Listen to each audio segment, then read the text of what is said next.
Hey, it's Steve Sapato, and you're listening to The Happiness Agenda, where we help you find more happiness. And you can see behind me, I now record from my RV, so I'm very happy. Enjoying kind of a semi retired life, but still hoping to help all kinds of other people be happier, be better, be more aware of who they are. And today, I have the pleasure of having Rosalyn Palmer on. She's an award-winning transformational therapist and coach, sharing the secret of aligning inner joy to outer success. I think we should probably talk to her. What do you think? All right, Rosalyn, you there? I am indeed. Hello from England. Yeah, England. That's every time I hear that, I'm still like, isn't it amazing? Now, I'm old enough that when I grew up, we still had uh, party lines on the telephone where you different rings, and so the fact that we can get on and actually talk with somebody live in a whole nother continent, another country, is just phenomenal to me. So that's really cool, isn't it? It's very cool, isn't it? We take so So much for granted, don't we, Steve? yeah, we do. Oh, we do, absolutely. So Rosalind and I have met and talked before, and she sent me her book. I don't know if it'll show up. Yeah, Reset, and it's really cool. Just why don't you tell us a little bit about you, Rosalind? This will be exciting. Where would you like me to start? Well, not when you're a baby. Let's put it that way. Yeah, okay. So I am, as you said, an award-winning transformational or rapid transformational therapist and coach. And I'm particularly good at it, not just because I'm trained in it and I have lots of expertise in it, but because I've been very broken in the past. And so I'm very empathetic to my clients. And my life actually came from very humble beginnings. I was a grocer's daughter and I lived above the shop in a not very prosperous suburb. In fact, our house was pulled down when I was 4 years old for slum Oh, clearance. wow. And my parents ended up with no home and no livelihood really. But my dad was one of those great self-made men. He'd left school at 15. He'd been in the army, but he's one of those great self-made men that made England, made America, made many countries. And so I kind of lived what I learned, and I learned what I live, and I grew up in that environment, and then went to a state school but did really well. I was the SWAT, I was the clever girl, I was the one Oh, who nice. always got the A's. And I ended up going to Oh, London to so I university. had the pleasure of hating people like you. Yeah, you hated me. I was actually bullied, and that was, probably when my early resilience kicked in. That I found out that you're not always popular for being the one who does well. And yes, I ended up going to London, did a degree, and then absolutely fell into this career of PR. I actually went to the interview thinking I don't even know what PR is. It was the mid 80s. It was very fledgling, and just through providence really and sheer hard work, I ended up working at the kind of leading agencies of the day. So if you've ever seen that crazy TV series Absolutely Fabulous, about the bonkers London PR agency, I worked there. It was actually based on a real place, so it Oh, wasn't wow, quite cool. it wasn't quite Wolf of Wall Street, but it it was quite close. And then I ended up having my own PR company, and I had lots of really big and important clients, including British Airways, the royal family. I worked with the Duke of Edinburgh on the Duke of Edinburgh Awards, Oh, but wow. I attracted these very strange people who were in personal development. And so I ended up doing the PR in England for Tony Robbins, who most people at Oh, the time just thought was this weird, very tall American man. And had I joined a cult? So I had a very early grounding in hypnotherapy, in NLP, in personal development. Fast forward, I sold my successful PR company, had the big house, the car, the whole blue. I retired to the Bahamas, oh, age nice. 40. Kind of the poster girl of what self-made success looked like. I was even on some TV programs in England, like, oh, look what a girl from a public school and a living above a shop can achieve. And then it all went horribly wrong. Oh, it Um, did. yes, and in a very short period of time, everything imploded basically. So No kidding. I lost my home. My ex Wow. lost most of the money. I got cancer. My mum got cancer. My dad had a stroke. The kids went into free fall. And I ended up 5 years after leaving the UK in this blaze of glory, a single unemployed mother on state benefits, literally back in the UK. So I think it was a pretty hard fall from grace, but it was the making of me. So I then ended up working for an international charity, the Leprosy Mission, spent a lot of time in India and Africa with the most marginalized people in the world. And then I'd hit another kind of glass ceiling. I remarried. That seemed like a really good idea at the time. And then I At was the going, at the I time, was, I like that. At the time, yeah, it seemed like it. and I So are was you going saying that didn't work out? Well, I married my childhood sweetheart, and I do hear success stories, but I think we were not very aligned once we were grown ups. And that and I hit the menopause. And again, it was a real time of loss of my identity and didn't know who I was. And oh my God, have I got to start all over again? And then I got the call literally from Marissa Peer, who created Rapid Transformational Therapy, to train on her very first course because I'd known her from the 90s and she knew quite a lot about me and just said, you're the kind of person who will, take to this really well. And I'll be honest, I went along out of curiosity as much as anything and thinking, oh, well, it might help me. And I hit the ground running. And I find now that because of that life experience I've had, because I've been in the psychotherapist chair quite a few times, because I've had hypnotherapy, because I've been very broken, I've had to reset. And that's the name of my book, Yeah. over and over and over again. And I've learned to value what integrally makes us, where the joy comes from, where the gratitude comes from, how you get back on your feet when you feel you've lost everything. And because I'm a walking, talking example of that, I do some pretty damn powerful work with people. And I think they really know that I'm on that page and I understand what's going on for them. Well, how do people get back on? I mean, I'm sure we've got a couple listeners who will say, "Yeah, how do you get back on your feet?" I mean, I feel that way. Maybe they're just getting divorced, or maybe their whole life just is starting to crumble, or they're just getting past that. What do they do? How do they recover? Well, I deal with a lot of very high performance CEOs and even sports people now. And often they look like they've got it all going on the outside. They're not even having a crisis of divorce or cancer or any of those things that I've been through or so many people do go through. And they've got the big house and the glittering career, and yet they are completely broken or empty inside. Think Yeah. Robin Williams, think Prince, think all those celebrities. And so it doesn't always mean that you hit that dam or that hole in the wall with the divorce, with the cancer. Often those feelings can be just as intense while it looks up to the outside world that everything's okay. I just wanted to make that point. So the point is, you're still in that place of, who am I? Is this as good as it gets? How do I get back on track? I feel like a fraud, or I feel like I'm living the wrong life. I don't know how I'm ever going to get my joy back. Where do you start? Well, yes. So one of the big things is you have to stop the itty bitty shitty committee in your head. So the biggest critic you will ever carry around with yourself, and the most toxic and unhelpful voice you will ever hear, is your own. And once you learn to get that voice out of the way, so that you're not waking every day going, oh my God, I'm such a whatever up, how have I managed to get here?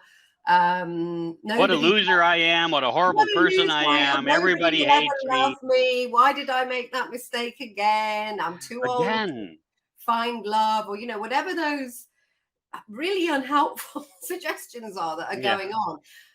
80 or more percent of them are actually coming from you. Now, you might have heard them from other people. They might have been said to you when you were a kid. They might be said to you by a very unhelpful relative or anybody. But the point is, you're the one who keeps repeating it and carrying it around. So Yeah. I'm going to make this interrupt for a real simple comparison. my son, probably 10 years ago, maybe 15, just made a comment one day. We're sitting there doing something, and he said, "Dad, you have really ugly feet." And I went, "What?" He goes, Wow. "Your feet are really ugly, right?" And I went, Oh, "Well, gee, thanks." And I don't think much of it, because who's got good looking feet? I mean, I'm sorry, maybe other people like feet, but I'm just not a foot person. So I never thought about it. But now when I look at my feet, I go, "Gee, are my feet really that ugly?" You keep it here, don't you? You of course just you keep it here. do. And Of that's what we, course. if we can do something like that over "You got ugly feet," think what we have been doing to ourselves on the big stuff. Right, Rosalind?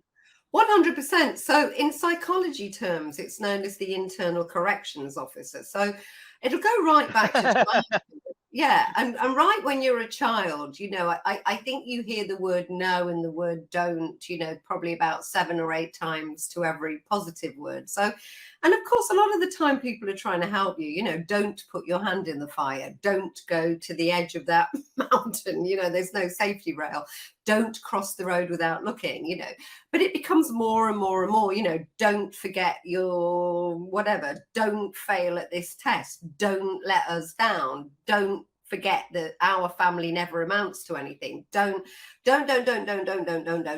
can't, you must, and that becomes so deeply embedded in you that they become a kind of a core values, but really not great core values. And Yeah, you that's right. think you're a grown up, you're wandering around in a grown up skin, but inside is still that younger you who was just criticized and held back. So here you are, let's say hypothetically, you're 40, you're 45, and you're going for that big promotion at work, and you've done really well, and you've worked hard, and your boss really values you. And somehow in your head is that, oh, don't go for it because you won't get it, and you'll be disappointed, and then you'll feel like, don't do it. And that You're came like, "Bleh." from that came from your son telling you had ugly feet. That came from an external corrections officer, but you've created the internal corrections That's officer, right. or as I like to call it, the itty bitty shitty committee, because it's a whole load of voices, and unfortunately you can get very familiar to that toxic negative voice, and your subconscious thinks it's doing you some good because it's trying to protect you. Remember, don't go to the edge of the mountain, don't put your hand in the fire. It at a very deep level, it thinks it's helping you, and yet there you are, you don't go for that promotion, and then you hate yourself, and your partner's fed up with you because they're So like, how do we what's fix wrong? it? How do Yeah, we fix how do it? you fix it? Okay, so you have to change the internal corrections officer to the internal compassion officer. And Hmm. so you need to start speaking to yourself a lot more kindly in your head. And also, you need to be aware of the fact that some very clever people at Harvard did a big study, and we evidently hear in our heads and externally in the world 7 times as many no's or negatives as we do a positive. That's the ratio, okay? Or we're much Wow. more aware of them. If you think about when we were cavemen, I needed to work out what was wrong because it might be a mammoth or a saber-toothed tiger or somebody from That's right. another. So I'm kind of always looking for what's wrong. And unfortunately, we're hardwired for that. And we're always looking for what's wrong. So you've got to look for what's right. And you've also got literally every time you say to yourself, oh, there you go again, you waste of space, you've got to stop yourself and you've got to go, right, I need 7 good things. I've got to change Well, you this. do. You do. You say stuff like, "Oh, Steve, you're so stupid. Why Yes, did you do that again?" I mean, that's exactly. our self-talk, isn't it? Of course it is, and it's really negative and unhelpful. So Yeah. "Oh you my need gosh, to I'm such an idiot." I mean, we say you those need things. to hear yourself doing it in your head, and then you need to literally sit down and take a moment and go, right, 7 to 1, 7 to 1. I've now got to come up with 7 things. Now, let me tell you, in the early days, it might be hard because you're so used to beating yourself up, so it's like, so there you go. Hey, Steve, there you go, messing up again. Okay. There you go, Steve, being a human being again. Oh, there you go, Steve. That wasn't great, but we can fix it tomorrow. There you go, Steve. Hey, at least you've noticed it. There you go, Steve. Wow, aren't we all human beings? And isn't life interesting? There Oh, you go, yeah. Steve. There you go, Steve. You're much smarter than that move was. You're much You're much smarter smarter than than we are. bonking your Remember head. that You you can know? get through this. There you go, Steve. Remember how you got out of this pickle the last time? Yeah. There you go, Steve. I think your beard looks really nice today. I mean, so you find 7 nice, positive things. And trust me, although it sounds a bit odd, you start to rewire your brain to be aware of what's good, to look out for what you're doing well. And so, look, the curveballs will come. Your partner, you can't control them. You might think you're having the best relationship in the world, and suddenly you come home to a note on the kitchen table and they've run off with, their secretary or whatever. You get that diagnosis. I've sat in that chair and got that diagnosis of, I'm afraid it's positive and we need to operate really quickly. Yeah. The curveballs come. But the point is, with that internal compassion, you are building kindness and you are building inner resilience in a good way.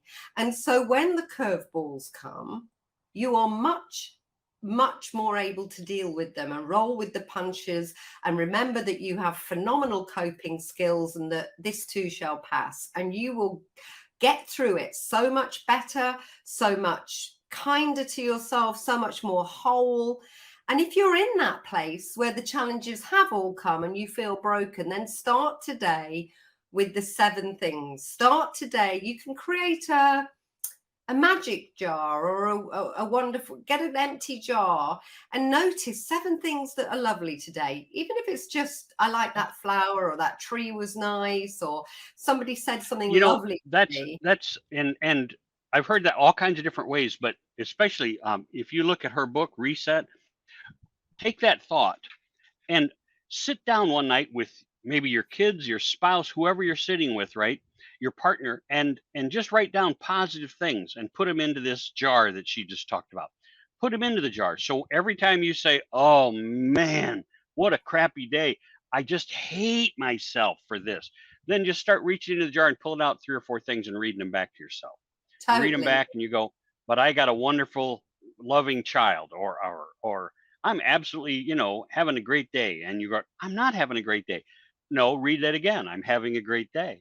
Right. Yes, Because the things that exactly. we're not thankful for, we should be thankful for. A bad day for most of us is better than a fantastic day for a whole bunch of people in the world. I mean, think about what we do have, the blessings that we do have. And I don't have specific people in mind, but it is that type of thing where if you think, my mom and dad used to say, eat everything on your plate because there's starving kids in Ethiopia, right? That type of thing. And so I don't know if the Ethiopians still have that problem or not.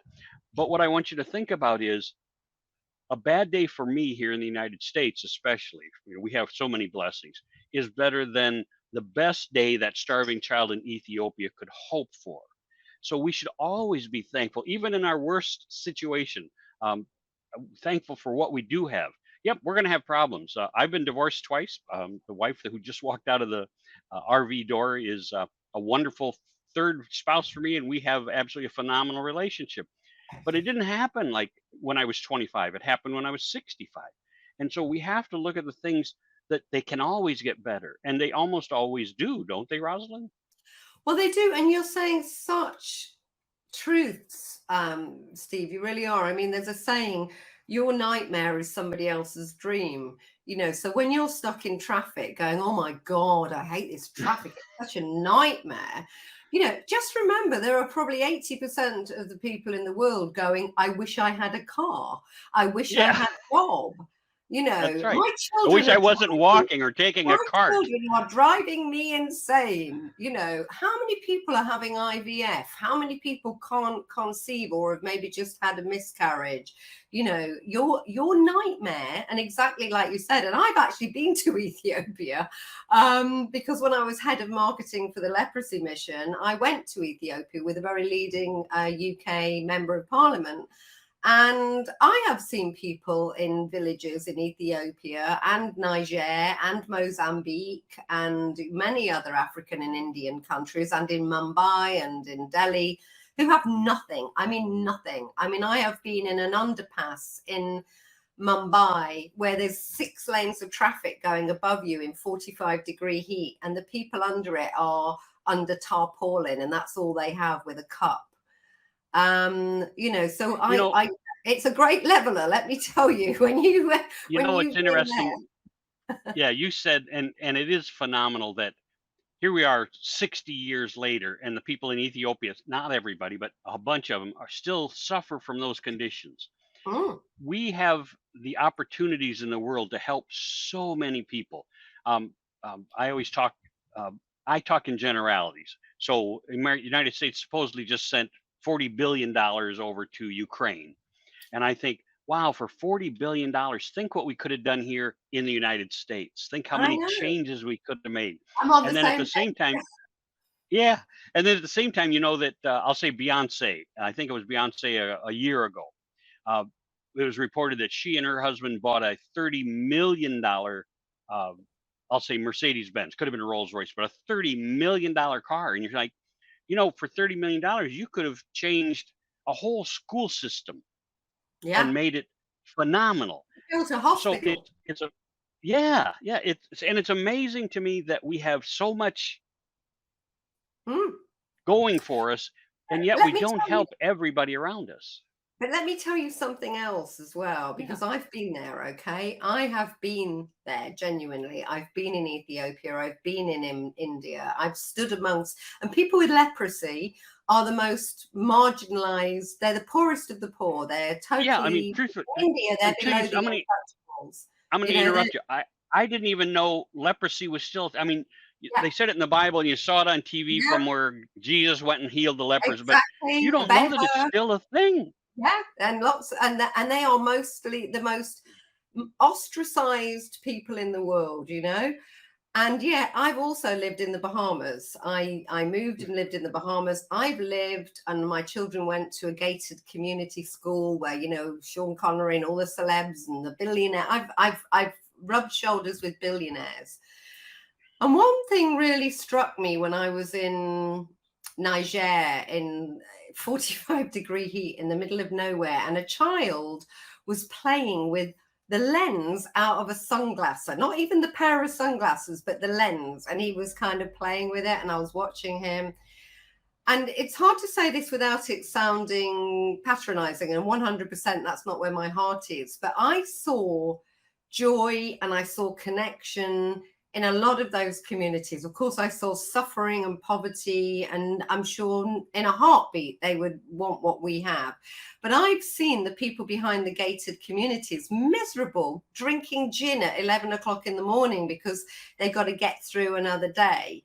And what people don't have often in the West, and often in successful places where you get the bigger house and la la la la la, and I've been there myself, is connection. And that human connection is absolutely fundamentally what gives us joy. You asked me earlier, how do you get that joy? How do you realign to your joy? So you get yourself out the way, you stop speaking so harshly to yourself, and you get connected. And obviously you get connected to yourself to start with. What brings me joy? What do I love? For me, I love being in nature. I live on a small holding. My partner, I'm in a lovely relationship, for my last birthday bought me 8 sheep.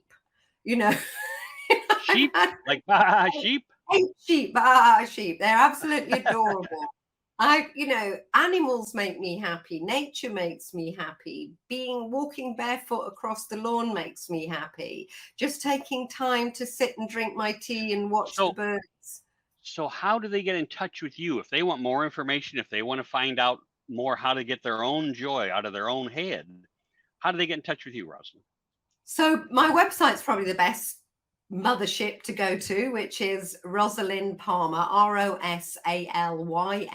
Palmer, PALMER.com. But if you pretty much Google Rosalyn Palmer, I'll come up, or send me an email to hello@rosalynpalmer.com. And yeah, I'd love to help you, because I think you can hear I've been there. I've been on both sides of the fence. I've been up, I've been down, and I know what this alignment to your inner joy and your true self feels like. And there's nothing like it on earth. And it would be my pleasure to help people get it. That'd be cool. And I think that's one of the things that I think one of the things that I found in doing this podcast is that most of us have been up and we've been down and then we got back up. And we know what it's like to have to get back up. I mean, people always used to yell at me all the time because we would talk about homeless people at one point in time. And they go, Steve, you don't know about homeless people. You know. And I would go, you probably don't know about homeless people, but I do.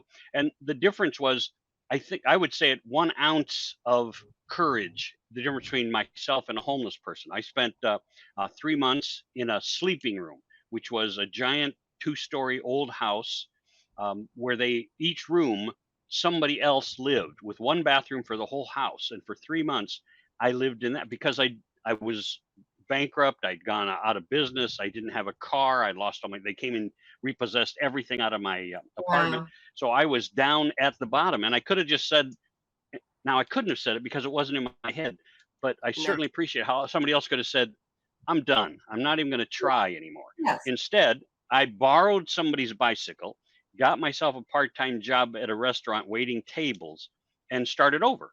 Now, I only stayed in that place 3 months, and then I got myself to a place where I could afford my own, little place. But it's funny how we get back up and we find that in ourselves. And then our whole life mission becomes to help other people either see what they have or to see what they could have.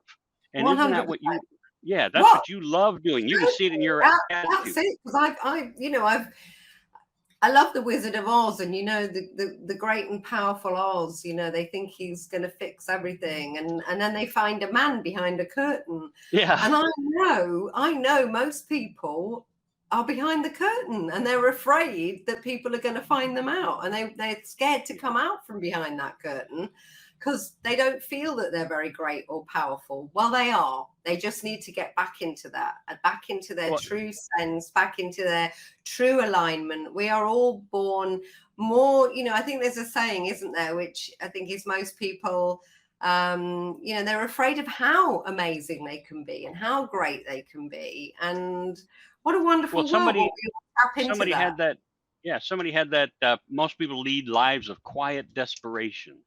That's because true. they're afraid to extend themselves. As a matter of fact, I'm putting together a thing here in August that's all about self-confidence, courage, getting connection. We're calling it confident conversations, because when you start to bring people together to have conversations, to learn how to communicate with each other, to learn how to draw each other into a conversation, not just sell people, right? Not just network with them and find out what they want and what they need and how I can do this, but to actually get to know them. And that's what life should be all about, us getting back to getting to know people. And that's vital as people, right? Because we do need that connectivity. You said it earlier in the show. We need that connectivity. We're coming up with only 2 or 3 minutes left. So what wise words do you have to share with those people out there going, well, tell me, how do I dig myself out of this hole, Rosalyn? Okay, so I have this really cool permission slip, and I can share it with you if you can share, but just imagine and listen to this on record and get a piece of paper and put your name at the top and the date, and put, what do you give yourself today permission to do? And it might be just have half an hour off, just walk barefoot across the lawn, sip the coffee and enjoy the bird song. What today do you give yourself permission to do that maybe you're not used to? And why do you want to do it? Why? Oh, so that I can feel calmer, so that I can appreciate the beautiful house I have, so that I can actually get back in touch with nature. And who are you doing it for? And it might just be you, but you live what you learn and you learn what you live. Are you setting a good example to your kids? Are you always like a human doing and not a human being? And you wonder why your kids are starting to crash and burn at school, because they see that the future is what you're living and how you are, like a whirligig. Are you showing them that it's okay some days to just kick your shoes off and be okay, and to just, be a human being? What do you need to stop doing That's really important. You need a stop doing list. I need to stop trying to be perfect. I need to stop trying to do everything. I need to stop trying to fix everybody. I need to stop trying to do it for everybody else. So the And best word you can have, and you got to it's learn it, is no or yes, stop. no, and No, stop. that's it. What's on your stop doing list? And what do you need to do this moment to start all of that? Now, trust me, make that into literally a permission slip. Print it out, write it out every day, sit down with your coffee, with your tea, whatever, and write that out. And trust me, within a month, you're going to feel like a very different human being. See, what great words. I hope you've listened to this whole podcast because even if you listen to the end, this is the best part, which is give yourself permission to do what you want to do. And it's funny when you were saying that, I think I was 25 years old when I gave myself permission. And I don't know how I got there, right? Because my mom and dad weren't those kind of people. They were go to work, do the job, hate your Yeah, job, go home, right? And I remember my dad and I took a whitewater. Matter of fact, my wife and I just took the same whitewater river raft trip a month ago. nice, But nice. 45 years ago, I went with my dad. And at the end of the whitewater river raft trip, I'd been so helpful to the guide that the guy said, "Would you like a job?" And I went, "Wow, 25 years old, and I could be a river guide, right? And live on the river." Well, I was already married and I was working at IBM. And so I looked at my dad and I talked to my dad probably for 20 minutes and he went, You can't do that. You can't leave your wife and you can't go, you leave your job." And I was like, "Okay, then I can't." And I went home and went back to doing what I'd always done. And I think in there somewhere was a switch that went, Why? Why can't Yes. you? And I gave myself permission somewhere to, and I tell people now I've had 36 different full-time jobs in my life. Full-time meaning they got to last 6 months and they got to be 40 hours a week. 36 people go, "How can that be, Steve?" I go, "Well, sometimes I work 3 full-time jobs at a time." But you see, anytime I get bored or unhappy with the job, I move on. And Mm, most people trap themselves. They're like, "I can't do that because I have retirement and totally, I've got this and I've got totally. that." And I've said every time, I can always get more money. There's always a way to get more money. Not maybe not tons. If I'm making $150,000, maybe not next year if I decided to quit doing all this. Will I make that money? Maybe I'll only make $40,000. Then learn to live on $40,000. Mm, You're not going mm. to die. I mean, we went from a $460,000 house, 2,600 square feet, 4 bedrooms, 3 baths, to a RV, a motor coach. I mean, And it's you seem 300 very square feet. happy. Oh, we're fabulous. But it's because we've decided to be. We've decided, Absolutely. and that's what Rosalind's all about. Chosen to be. That's right. You've chosen to be. And you must give yourself permission to choose what's right for you, what gives you joy, what gives you health, what gives you benefit. That's it. That's it. Hmm. And every time you show up for something, be your very best at it. Be your very best.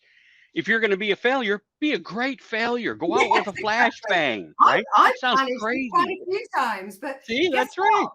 I'm pointing behind me. There's a great big reset button. That's my book, plug Reset. for my book, and it's on Amazon, everybody.